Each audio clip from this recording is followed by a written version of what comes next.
ආයිබෝවන් ආදරණීය දුවේ පුතේ අදත් සුපුරුදු පරිදි 6:11 පාඩම් මාලාවේ තවත් පාඩමකට තමයි අපි සූදානම් වන්නේ. අද අපි කතා කරන්න සූදානම් වන්නේ 8 ශ්‍රේණියේ පළවෙනි පාඩම සංඛ්‍යා රටා කියන පාඩම. හරි බොහොම ලේසි පාඩමක්. පළවෙනි පාඩම විෂයකරණු කීපයක් තියෙනවා. අපි ඒවා පැහැදිලිව අධ්‍යයනය කරමු මොනවද අපිට තියෙන්නේ කියලා. හරි. තියෙනවා ළමයි මේ පාඩම අපිට සංඛ්‍යා රටා හඳුන ගන්න තියෙනවා. ඊට පස්සේ ගුණාකාර රටාවේ පොදුපදේ අඳුර ගන්න තියෙනවා. ඉරට්ටේ සංඛ්‍යා රටාවේ පොදුපදේ ඉගෙන ගන්න තියෙනවා. ඔත්තේ සංඛ්‍යා රටාවේ පොදුපදේ ඉගෙන ගන්න තියෙනවා. සමචතුරස්‍ර සංඛ්‍යා රටාවේ පොදුපදේ ඉගෙන ගන්න තියෙනවා. ත්‍රිකෝණ සංඛ්‍යා රටාවේ පොදුපදේ ඉගෙන ගන්න තියෙනවා. පොදුපදේ රටා පහක පොදුපද තමයි කතා කරන්න තියෙන්නේ. හරි අපි මුලින්ම බලමු සංඛ්‍යා රටා හඳුනගමු. සංඛ්‍යා රටා හැඳින්වීම.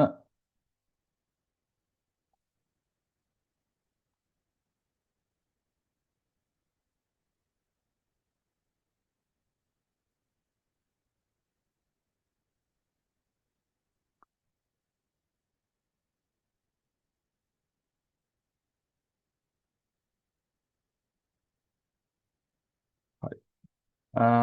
ළමයි සංඛ්‍යා රටාවක් දාන්න. 2 4 6 8 10. මුලින්ම අඳුර ගන්න ඕනේ මේ රටාවේ තියෙනවා ඉලක්කම් 1 2 3 4 5ක් තියෙනවා. අපි මේවට මේ පාඩමේදී කතා කරන්නේ පද කියලා. එතකොට මේකේ 2 කියන්නේ කීවෙනි පදයේද? ඔව් 2 කියන්නේ එතකොට පළවෙනි පදය. මේකේ දෙවෙනි පදය කියන්නේ 4. තුන්වෙනි පදය 6.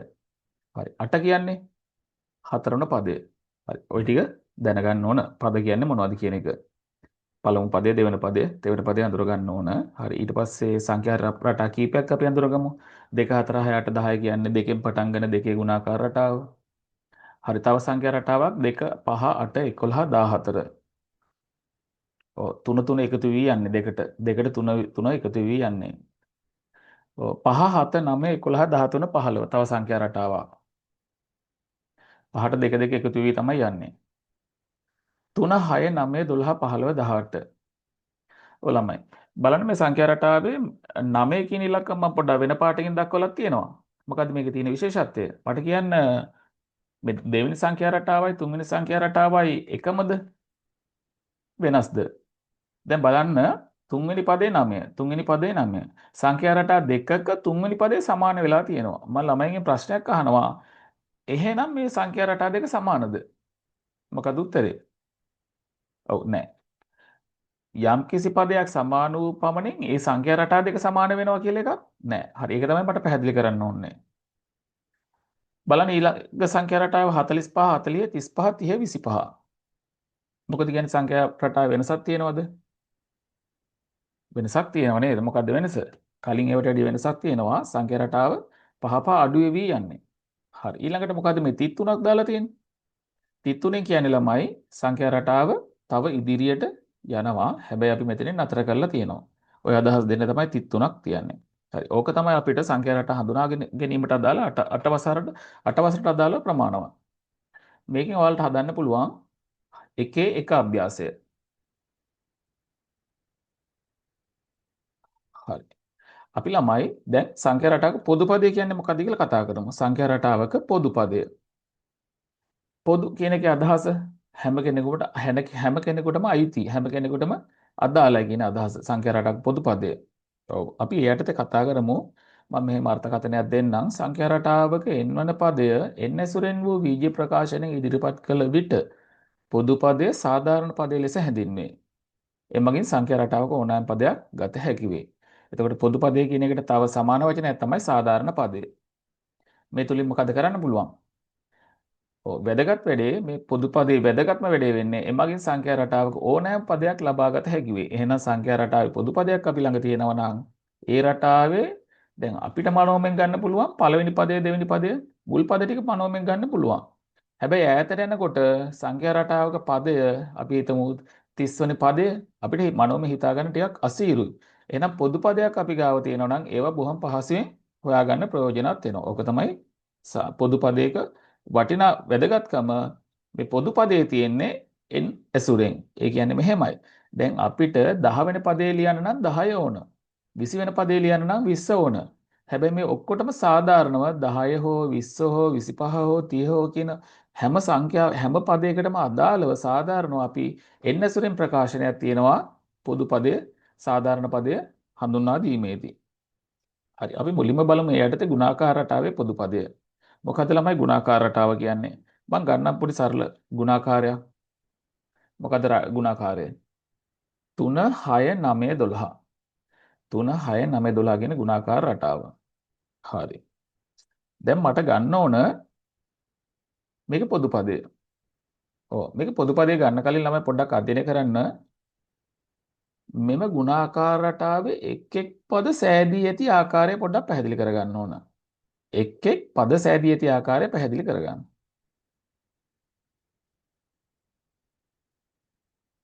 හරි බලන්න. පළවෙනි පදේ 3ෙන් පටන් අරන් ඊකට 3ක් එකතු වෙලා 6 හැදිලා තියෙනවා. 3ක් එකතු වෙලා 9 හැදිලා තියෙනවා. ඔය ආකාර වශයෙන් හැදිලා තියෙනවා. තුනේ ගුණාකාර රටාව. හරි. ගුණාකාර රටාව කිව්වම විවිධ ගුණාකාර රටා තියෙනවා. මේ තියෙන තුනේ ගුණාකාර රටාව. එතකොට ළමයි මේකේ අපි පොඩි සම්බන්ධයක් හදාගන්න ඕන. මොකද අපිට මේක පොදු පදේ තියාගන්න එපයි. එතකොට මේකේ පළවෙනි පදේ, දෙවෙනි පදේ, තුන්වෙනි පදේ තුන එකතු වෙවි යන්නේ. ඔව් තුන්වර චක්‍රය යන්නේ. එහෙන් පොඩි අදහසක් ළමයිට එනවා. මම පොඩි වගුවක් දෙන්නම්. හරි. එකවන පදය පොඩ්ඩක් බලන්න. මම මේක ගන්න 3 වැඩි කිරීම 1 සමානයි 3 කියලා. එතකොට දෙවන පදය කොහොමද? 6 එන්නේ. 3 වැඩි කිරීම 2 6යි. තුන්වන පදය එන්නේ. 3 වැඩි කිරීම 3 9යි. අන්න පොඩි සම්බන්ධයක් එනවා. ඒ තුන්වෙනි පදේ හොයන්න නම් 3 3ෙන් වැඩි කරන්න ඕන. එහෙනම් අටවන පදේ ඒ විදිහට ගියාම අටවන පදේ ගන්නේ කොහොමද? මොකද කරන්න ඕන? 3 වැඩි කරන්න ඕන කීයෙන්ද? 8ෙන් 24යි. මම තව පදයක් මගැල්ලා දෙන්නම්. 10 වන පදේ ගන්න කොහොමද අපි? ඔව් එහෙනම් අපි 3 වැඩි කරන්න ඕන 10ෙන්. 3 ගරක් 10 කීයද? 30යි. හරි. ඔන්න ඔය විදිහට තමයි ගුණාකාර රටාව ගන්නෙ. එතකොට මම මේකට දෙන්නම් n වන පදේ කියන එක. එතකොට මොකද්ද කරන්න ඕන කල්පනා කරන්න. n වන පදේ ගන්න මොකද්ද කරන්න ඕන? 3 වැඩි කරන්න ඕන n වලින්. එතකොට පොදු පදේ 3යි n. ගුණාකාර රටාවේ තුනේ ගුණාකාර රටාවේ පොදු පදය 3යි n විදිහට හඳුන්වන්න පුළුවන්. හරි. රයිට්. අපි තව එකකින් පැහැදිලි කරගමු ළමයි. පහත ගුණාකාර රටාවේ පද අතර ඇති සම්බන්ධතාවය ලබා ගැනීම සඳහා ස්ථන් සම්පූර්ණ කරන්න. හරි. මෙන්න සංඛ්‍යා රටාව 4 8 12 16. මොකද්ද ගුණාකාරය? 4 ගුණාකාරය 4 ගුණාකාර රටාව 4 8 12 16. හරි. මෙන්න තියෙනවා වගුවක්. හිස්තැන් සම්පූර්ණ කරන්න පොඩ්ඩක් කල්පනා කරන්න. මේ හිස්තැන් ටික සම්පූර්ණ කරන්න පුළුවන් වුණොත් අවසානයේ පොදු පද වලට තනියම ගන්න පුළුවන්.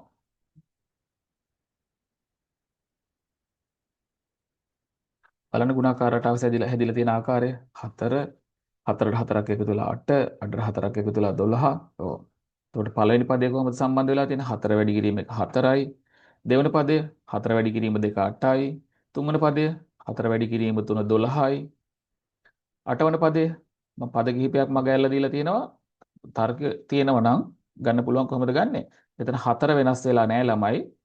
4 වෙනස් වෙලා නැහැ. 4 වැඩි කිරීම මෙන්න මෙතන වෙනස් වෙලා තියෙනවා. හැබැයි එතන තර්කයක් තියෙනවා. පළවෙනි පදේ නම් 1, දෙවෙනි පදේ නම් 2, තුන්වෙනි පදේ නම් 3, අටවන පදේ නම් 8, 4ක් 8 32යි. 10 වන පදේ නම් 4 වැඩි කිරීම 10 සමානයි 40යි. හරි පොදු පදයේ එන්න ඇසුරෙන් මෙතන 4 වෙනස් වීමක් නැහැ. එහෙනම් 4 වැඩි කිරීම 4 වැඩි කිරීම n. ඔව් එතකොට පොදු පදේ අපිට කියන්න පුළුවන් 4යි n.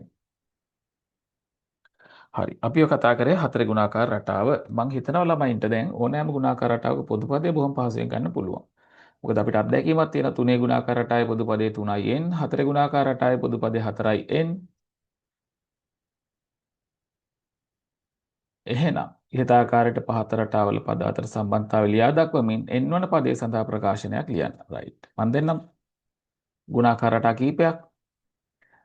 කල්පනා කරන්න බලන්න 5 10 15 20 සංඛ්‍යා රටාවේ මේ පොදු පදේ මොකක්ද? මොකක් වෙයිද? 5න් 6 12 18 24 සංඛ්‍යා රටාවේ පොදු පදය මොකක්ද? මොකද්ද ඔයගොල්ලෝ හිතන්නේ? 6යි n 5 10 20 30 40 ගුණාකාර රටාවේ පොදු පදය 10යි n. හරි. n වැනි පදේ සඳහා ප්‍රකාශන ලබා ගැනීම වැදගත් කුමක්දයි සාකච්ඡා කරන්න. මම අපි කලින් සාකච්ඡා කරලා මේ පටන් ගද්දි මොකද්ද n වෙනි පදේ සඳහා ඒකේ වැදගත්කම වෙන්නේ අපිට සංඛ්‍යා රටාවේ ඕනෑම පදයක් ඒ තුලින් ගන්න පුළුවන් නේද? තව එකක් තමයි සංඛ්‍යා රටාව ලියනකොට දිග වැඩි. හැබැයි පොදු පදයක් තිබ්බොත් මොකද වෙන්නේ? ඒක ඉතා සරලව ලියන්න පුළුවන්. මේ විද්‍යාකරණ ලියන්න පුළුවන් සරලව. ඔක තමයි තියෙන වාසිය. හරි. n සඳහා සුසු අගයක් ආදේශයෙන් එම පදයේ සංඛ්‍යාත්මක අගය ලබාගත හැක. n සඳහා සුසු අගයක් ආදේශයෙන් එම පදයේ සංඛ්‍යාත්මක අගය ලබා ගන්න පුළුවන්. හරි. අපි ඒක පොඩ්ඩක් බලමු කොහොමද කරන්න කියලා. right. ගානක් දෙන්න. පළවෙනි ගාන. නිදසුන 1. සංඛ්‍යා රටාවක් තියෙන ළමයි 2 4 6 8 එක පොදු පදේ ලියන්න කියලා කියනවා.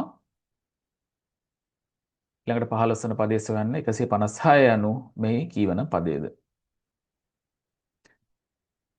හරි. ළමයි. අපි කතා කරමු 2 4 6 8 කියන සංඛ්‍යා රටාවේ පොදු පදේ බොහොම පහසුවෙන් ලියන්න පුළුවන් 2යි n. ඔව්. මේක තිබ්බ එක තැනක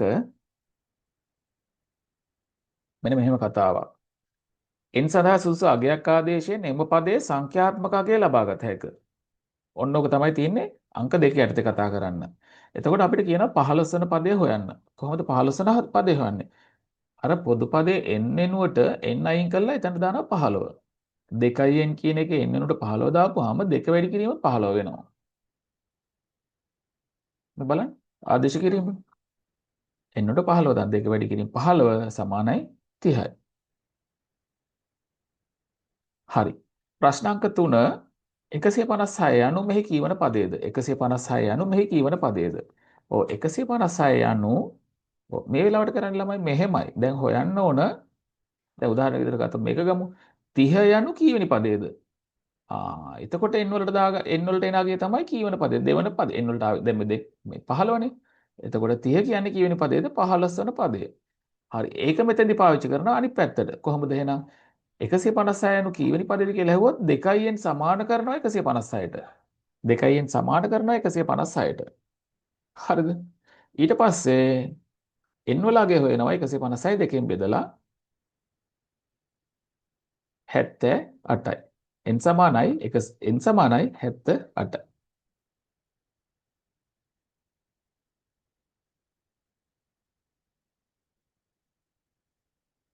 හරි.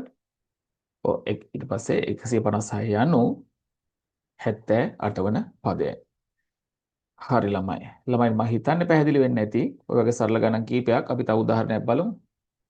නිදසුන 2 6 12 18 සංඛ්‍යා රටාවේ පොදු පදේ ලියන්න 17 වන පදේ සොයන්න 300 යනු මෙහි කීවන පදයේද? හරි. ඔක තමයි තියෙන සාකච්ඡා කරන්න. right. ඔය ළමයි පොදු පදේ ලියන්න. මොකද පොදු පදේ? හිතන්න දැන්. 6යි n. අංක 2 17 වන පදේ සොයන්න.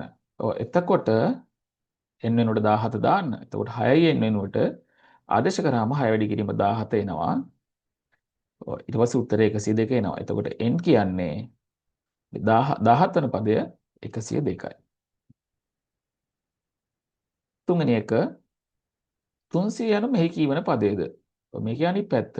මොකද කරන්න ඕන? 6යි n 17 වන පදය හොයන්න නම් 6යි n ගෙන් n උට 17 දාන්න ඕන. 300 යනු මෙහි කීවන පදයේද? ඒකේ අනිත් පැත්ත. ඒ වෙලාවේදී කරන්නේ 6යි n 300ට සමාන කරන්න ඕන ළමයි. 6න් 300ට සමාන කරලා n වලගේ හොයන්න. ඒක වෙනවා 50. 300 යනු 50 වන පදයයි. මේ 300 වන්නේ 50 වන පදයයි. හරි. ඕක තමයි ළමයි දෙවන අභ්‍යාසයට අදාළව සාකච්ඡා කරන්න තියෙන අපිට පොදු පදේ හොයන්න වල දැනගන්න ඕන. 17 වන පදේ සොයන්න දැනගන්න ඕන. ඊට පස්සේ ඒ කියන්නේ පැත්ත 300 යනු මෙහි කීවන පදේද වගේ ප්‍රශ්නයක් අහුවොත් උත්තර ලියන්න දැනගන්න ඕන. ඔව්. ඊට අදාළ වලට එකේ දෙකේ අභ්‍යාසය සම්පූර්ණයෙන් හදන්න පුළුවන් ළමයි. ඒ අභ්‍යාසය හදන්න අවශ්‍ය සියලුම කරුණු අපි සාකච්ඡා කරලා තියෙන්නේ. මේක නිසා ගැටලුවක් වෙන එකක් නැති වෙයි. උත්සාහ කරන්න.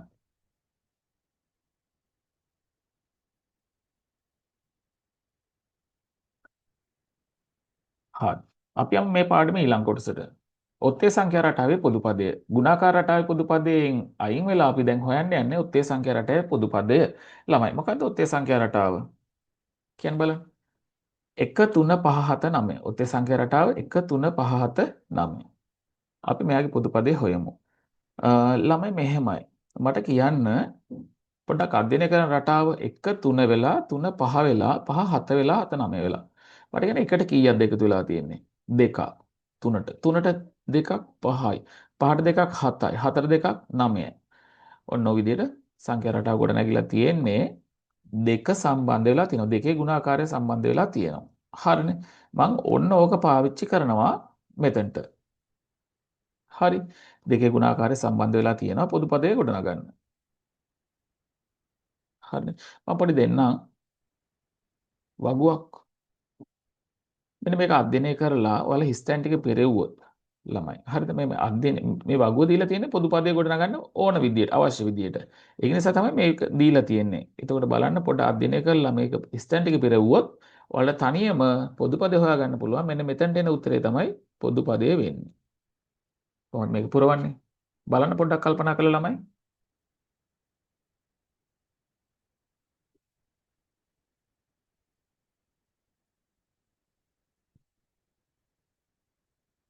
ඔව්. පළවෙනි පදේ එක කියන එක අරගෙන තියෙන්නේ මම නිකම්ම නෙමෙයි. පොඩි සම්බන්ධයක් අරන් තියෙනවා. මොකද්ද? දෙක වැඩි කිරීම එක අඩු කිරීම එක සමානයි එකයි. තේරුණාද? මොකද මම මෙහෙම දුන්නේ. මට පොදු පදයක් කොට නගා ගන්න ඕන. ඒක නිසා තමයි මම එක කියන එක මෙහෙම දාගත්තේ. හරිද? දෙවරක් එක දෙකයි දෙකෙන් එකක් අඩු වුනහම එකයි. පොදු පදයේ ගොඩ නැගෙන් සංඛ්‍යා රටාවේ පොදු පදයේ ගොඩ නගා ගන්න අවශ්‍ය විදිහට මම මේක වෙනස් කරලා තියෙනවා. ඇයි ඒ? මෙතන දෙකේ සම්බන්ධයක් තියෙනවනේ මේ හැම පදයක් අතරම. හරි. ඒක නිසා දෙකත් සම්බන්ධ කරගත්තා.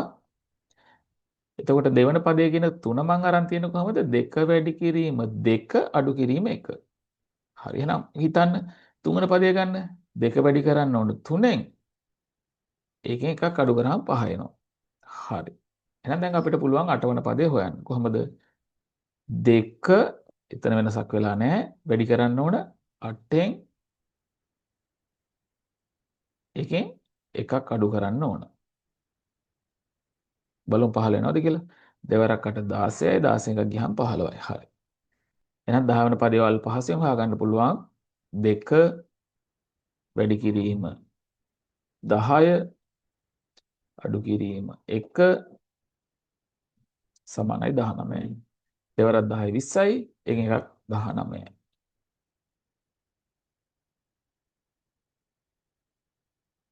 අවසානයේ එන්නවන පදය මේ සංඛ්‍යා රටාවට අදාළව මෙතනට 2 n වලින් වැඩි කරනවා 2යි n එකෙන් එකක් අඩු කරනවා. ඕක සුළු කරලා මෙතනට ගන්න මොකද්ද පොදු පදේ? කල්පනා කරන්න. මේකේ සරල කරලා ගන්න. 2යි n අඩු කිරීම 1යි. හරි.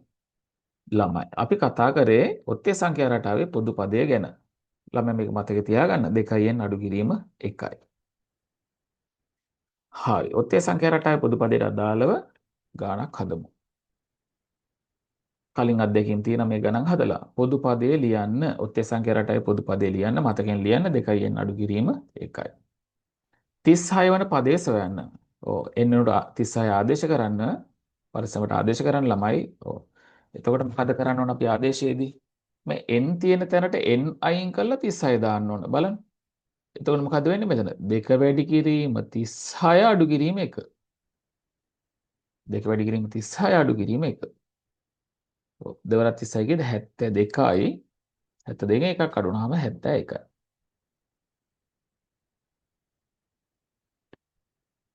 ප්‍රශ්න අංක 3. 99 යනු මෙහි කීවන පදයේද? මේක හොයන්නේ කොහමද? මේක හොයන්නේ ළමයි පොදු පදය 99ට සමාන කරන්න. 2න් අඩු කිරීම 1 සමානයි 99යි. ඍණ 1 එහා පැත්තට ගියාම 99ට එකක් එකතු වෙනවා 2න් සමානයි 100යි n සමානයි 50යි. එහෙනම් 99 යනු මෙහි 50 වන පදයයි. හරි. 99 යනු මෙහි 50 වන පදයයි. ඊට අදාළව ළමයිට හදන්න පුළුවන් එකේ තුන අභ්‍යාසය බොහොම පහසුවෙන්. ගණන් දෙකක් තියෙනවා. හරි. අපි කතා කරමු තවත් සංඛ්‍යා රටාවක්. මොකක්ද මේ සංඛ්‍යා රටාව? සමචතුරස්‍ර සංඛ්‍යා රටාවේ පොදු පදය. අපි කතා කරා දැන් ගුණාකාර රටාවේ පොදු පදය, ඔත්තේ සංඛ්‍යා රටාවේ පොදු පදය. ඊළඟට කතා කරන්න යන්නේ සමචතුරස්‍ර සංඛ්‍යා රටාවේ පොදු පදය. මොනවද ළමයි සමචතුරස්‍ර සංඛ්‍යා කියන්නේ? මොනවද සමචතුරස්‍ර සංඛ්‍යා කියන්නේ?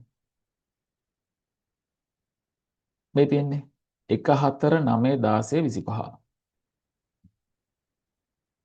බලන්න රූප සටහන් ටික දැක්කම මතක් වෙනවද කියලා? සමචතුරස්‍ර සංඛ්‍යා රටාවට ළමයි කියන තව නමක් මොකද්ද? සමචතුරස්‍ර සංඛ්‍යාවල කියන තව නමක් වර්ග සංඛ්‍යා, පූර්ණ වර්ග සංඛ්‍යා. හරි. එතකොට සමචතුරස්‍ර සංඛ්‍යාව විශේෂත්වයක් තියෙනවා. පේලි ගානයි තීර ගානයි සමානයි. පේලි දෙක නම් තීරත් දෙකයි. පේලි දෙක නම් පේලි තුන නම් තීරත් තුනයි. ඔන්න ඔය විශේෂත්වය තියෙනවා සමචතුරස්‍ර සංඛ්‍යා රටාවේ. පේලි ගාන සහ තීර ගාන සමානයි. හරි. හරි. අපි ඕක පාවිච්චි කරලා සමචතුරස්‍ර සංඛ්‍යා රටාවේ පොදු පදය හොයමු. හරි මම දෙන්නම් පොඩි වගුවක්. පොඩ්ඩක් අධ්‍යයනය කරලා පුරවන්න බලන්න.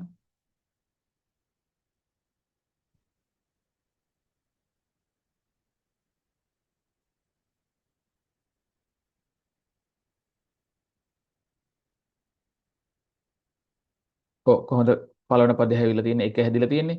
1 වැඩි කිරීම 1 1යි. 2 වැඩි කිරීම 2 4යි. නේද?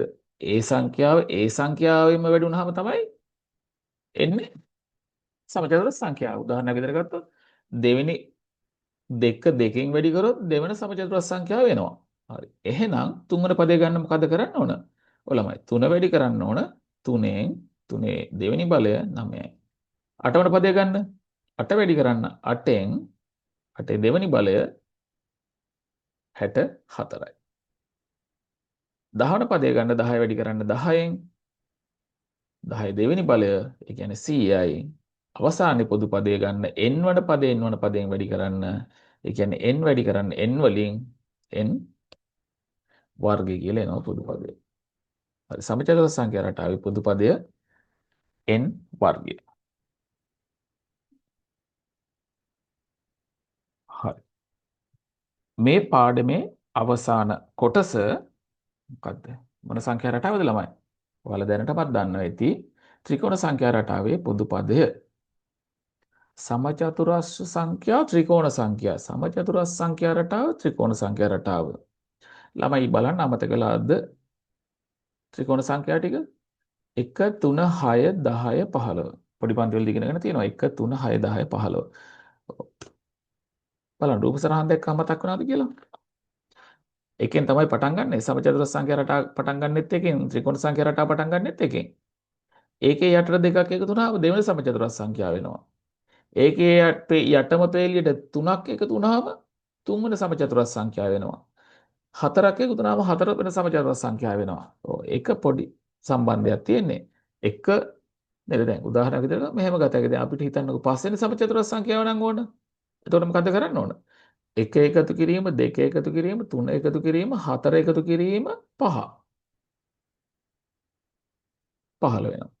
හරි. ඔහොම තමයි සමචතුරස්‍ර සංඛ්‍යා රටාව හැදිලා තියෙන්නේ. හරි. මම පොඩි වගුවක් දෙන්නම්. එකවන පදය 1 වැඩි කිරීම 2 බෙදීම 2 1යි. හරිද? එකවන පදේ නම් 1 2කින් වැඩි කරලා 2කින් බෙදන්න. දෙවන පදේ නම් 2 3ෙන් වැඩි කරලා 2කින් බෙදන්න. 3යි. 3 4 තුන්වන පදේ 3 වැඩි කිරීම 4 බෙදීම 2යි. 6යි. අටවන පදේ ගන්න නම් කල්පනා කරන්න. 8 වැඩි කිරීම 9 බෙදීම 2. 36යි. 10 වන පදය 10 වැඩි කිරීම 11 බෙදීම 2යි 55. එන්නවන පදය පළවෙනි පදේ නම් අනිවාර්යෙන් එන්නේ. ප්‍රශ්නේ තියෙන ඊළඟ පදේ. මොකද ප්‍රශ්නේ? දැන් ඉලක්කම නම් 10ට එකක් එකතු කරාම 11යි. 8ට එකක් එකතු කරාම 9යි. හැබැයි n වලට එකක් එකතු කරාම කීයද? ඔන්න ඔතන තමයි ප්‍රශ්නේ. n එකතු කිරීම 1 බෙදීම 2 කලින් අවස්ථාවලට වැඩිය මේක සුළු කිරීම අඩුයි. ඒ නිසා අපි මේක ලියනවා n වාරයක් n ධන 1 බෙදීම 2 n වාරයක් n ධන 1 බෙදීම 2 කියලා කියන ත්‍රිකෝණ සංඛ්‍යා රටාව. හරි. ඕක තමයි විශේෂත්වය. ළමයිට ටුට්ටක් පැටලෙනවා දැන් කලින් ඒවට තනි ඉලක්කම වලට සුළු වෙනවා. හැබැයි මෙතන බීජ ප්‍රකාශනයක් වගේ තියෙන්නේ. හරි. ඕක තමයි ත්‍රිකෝණ සංඛ්‍යා රටාවේ පොදු පදය. අපි ගණන් කීපයක් හදලා තව ටිකක් පැහැදිලි කරගමු. 6 වන සමචතුරස්‍ර සංඛ්‍යාව සොයන්න ගන්න පොදු පදය n වර්ගය. ඒ කියන්නේ 6 වර්ගය 36යි. නිදුසුන 5 8 වන ත්‍රිකෝණ සංඛ්‍යාව සොයන්න. මොකද කරන්න ඕන? පොදු පදයෙන් මතක නැතත් කමන්නේ. 8 වැඩි කරන්න ඕනේ. යට එකක් වැඩි එකෙන්. ඒ කියන්නේ 9න් 1 බෙදන්න ඕන දෙකෙන්. 8 වැඩි කිරීම 9 බෙදීම 2. 72 දෙකෙන් බෙදන්න 36යි. 8 වන ත්‍රිකෝණ සංඛ්‍යාව 36යි. හරි. ඕක තමයි විශේෂත්වය. හරි. අපි කතා කරා ළමයි සංඛ්‍යා රටා කීපයක්. ත්‍රිකෝණ සංඛ්‍යා රටාවට සහ සමචතුරස්‍ර සංඛ්‍යා රටාවට අදාළව 1-4 අභ්‍යාසය වලට හදන්න පුළුවන්. බොහොම පොඩි අභ්‍යාසයක් තියෙන්නේ. හරි. ඔතනින් පාඩම 8 වසරේ නියමිත කොටස අවසන්. මොනවද අපි කතා කරේ පොඩ්ඩක් මතක් කරගමු. අපි සංඛ්‍යා රටාව අඳුරගත්තා. ඊට පස්සේ ගුණාකාර රටාවේ පොදු පදය කතා කරා. ඊට පස්සේ ඔත්තේ සංඛ්‍යා රටාවේ පොදු පදය කතා කරා. ඊට පස්සේ ත්‍රිකෝණ සංඛ්‍යා රටාවේ පොදු පදේ කතා කරා.